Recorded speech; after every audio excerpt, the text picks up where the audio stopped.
साथियों, अगर हम बात करें भारतीय संविधान की 5वीं अनुसूची के बारे में, तो साथियों भारतीय संविधान की 5वीं अनुसूची आदिवासी समाज के लिए किसी धर्म ग्रंथ से कम नहीं, जिसमें आदिवासी समुदाय का उनकी सांस्कृतिक धरोहर एवं उनकी जल जंगल जमीन को एक खुले आसमान के नीचे एक संवैधानिक रूप से श्वास मिल रही है। नमस्ते, जोहार, मैं प्रशांत मुजालदा स्वागत करता हूं आपके अपने YouTube channel Indian tribe track में।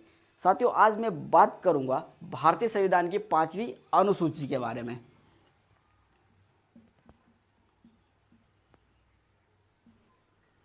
पांचवी अनुसूची। साथियों, 5वीं अनुसूची आदिवासी समाज की वो संस्कृति सभ्यता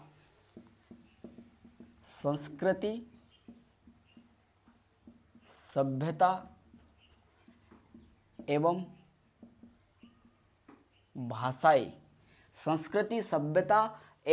भाषाई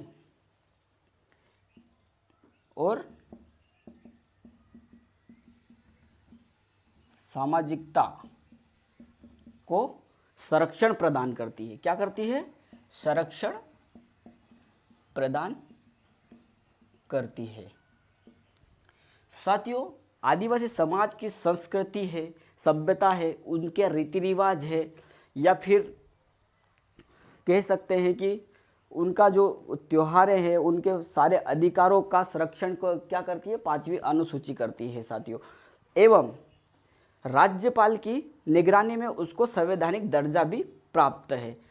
आदिवासी समाज में कई प्रकार के ऐसे त्यौहार आते हैं, उनकी प्रथाएं आती हैं, उनके परंपरा आते हैं, तो उनको राज्यपाल की निगरानी में संवैधानिक संरक्षण भी प्रदान किया गया है।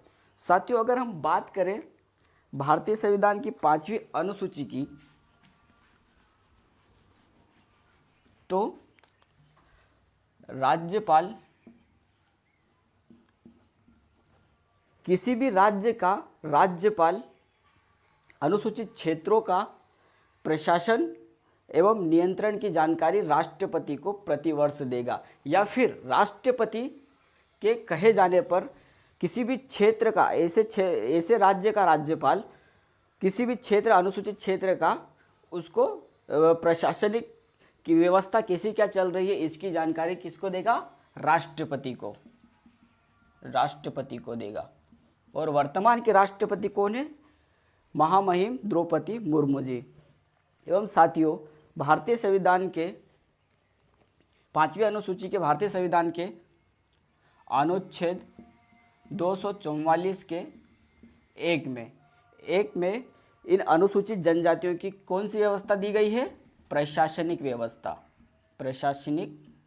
व्यवस्था इसमें दी गई है।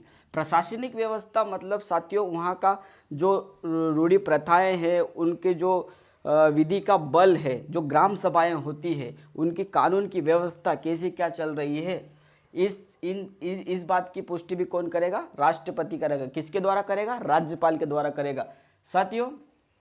एवं अनुच्छेद 244 के 1 के क के 3 में ये बात कही गई है कि प्रत्येक राज्य का राज्यपाल उसी अनुसूचित क्षेत्र का पूरा प्रशासनिक ब्यौरा प्रतिवेदन उनको देगा। किसमें बात कही गई है? अनुच्छेद 244 1 के क के 3 में। साथियों, अनुसूची वाले जो एरिया हैं उनका प्रशासन कैसा रहता है? सामान्य प्रशासन से थोड़ा अलग रहता है। कैसा रहता है?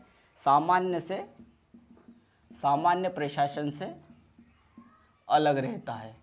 अनुसूचित क्षेत्रों का प्रशासन कैसा रहता है? सामान्य प्रशासन से थोड़ा अलग रहता है। एवं उनकी जो प्रथाएं हैं उनको संरक्षण कौन देता है? 5वीं अनुसूची देती है। 5वीं अनुसूची के तहत विधानसभा के सदस्य, लोकसभा के सदस्य एवं नौकरशाही, मतलब नौकरशाही का मतलब यहाँ ये होता है साथियों, नौकरशाही का मतलब होता है प्रशासनिक अधिकारी। किसी भी शेड्यूल एरिया में या जहाँ पर अनुसूची क्षेत्र लागू है उस क्षेत्र में सीधे हस्तक्षेप ना तो विधानसभा का सदस्य कर सकता है, ना का लोकसभा का सदस्य कर सकता है, और नौकरशाही मतलब प्रशासनिक अधिकारी भी सीधे हस्तक्षेप नहीं कर सकता है। अगर किसी कोई बड़ा प्रोजेक्ट आता है तो साथियों इन प्रशासनिक अधिकारियों, विधानसभा के अधिकारियों एवं लोकसभा के अधिकारियों की वहाँ नहीं चलती है। वहाँ पे पेशा एक्ट के माध्यम से किसकी चलती है? ग्राम सभा की चलती है। एवं अनुसूची 5 के जरिए किसी भी कोई भी बड़ा प्रोजेक्ट या उद्योग वहाँ पे स्थापित नहीं कर सकता है। साथियों अगर मध्य प्रदेश की अगर हम बात करें तो मध्य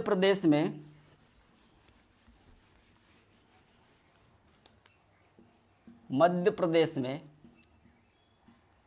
अलीराजपुर, झाबुआ, बड़वानी, डिंडोरी एवं मंडला, इन जिलों में पूर्ण रूप से अनुसूची 5 लागू है। कैसी है? पूर्ण रूप से अनुसूची 5 लागू है। अलीराजपुर, झाबुआ, बड़वानी, डिंडोरी, मंडला, इन क्षेत्रों में आप कभी भी हस्तक्षेप नहीं कर सकते हो, किसी भी प्रकार से हस्तक्षेप नहीं कर सकते हो। और आंशिक रूप से बात करें, आंशिक रूप से अगर बात करें तो 15 जिलों में, मध्य प्रदेश के 15 जिलों में आंशिक रूप से अगर बात करें 15 जिलों में, और आंशिक का मतलब क्या होता है कि अगर कोई मकान ईंटों से बना है तो ये अपन कह सकते हैं कि ये मकान ईंटों से बना है, परंतु उसमें दरवाजे लकड़ी के लगे हुए हैं, जो पलिस्तर है वो सीमेंट का है, पूरा मकान तो ईंटों से नहीं बन गया ना। इसी प्रकार अपन कहते हैं कि ये मकान पूरा ईंटों से बना है, परंतु ईंटों से नहीं बना है, इसी कारण से इसको आंशिक रूप से कहा गया है। और 15 जिलों में आंशिक रूप से क्या 5वीं अनुसूची लागू है। 15 जिलों में आंशिक रूप से अनुसूची लागू है। साथियों एक और अनुसूची है, अनुसूची 6। अनुसूची छठी अनुसूची, इसके बारे में अपन अगली वीडियो में चर्चा करी थी। साथियों पिछली वीडियो में हमने पेशा कानून पे बात करी थी। पेशा कानून मध्य प्रदेश में कब लागू हुआ था? मध्य प्रदेश में पेशा कानून 15 नवंबर को लागू हुआ था। और ये पेशा कानून जो है साथियों, ये भी 5वीं अनुसूची के शासन प्रशासन को चलाता है। ग्राम सभा को ये पेशा कानून पावर देता है। पेशा कानून के ऊपर संक्षिप्त में एक वीडियो बनाया जाएगा और पेशा कानून के बारे में बताया गया था। साथियों अगली वीडियो में हमने बात करी थी पेशा कानून कब लागू हुआ था मध्य प्रदेश में, ठीक है। और छठी अनुसूची एवं पेशा कानून और अन्य प्रकार के आदिवासी समाज से रिलेटेड वीडियो देखने के लिए एवं संस्कृति सभ्यता को जानने समझने के लिए हमारे YouTube channel Indian tribe track को सब्सक्राइब करें, लाइक करें, शेयर करें। साथियों अब मुझे दीजिए इजाज़त। धन्यवाद। आपका दिन शुभ हो।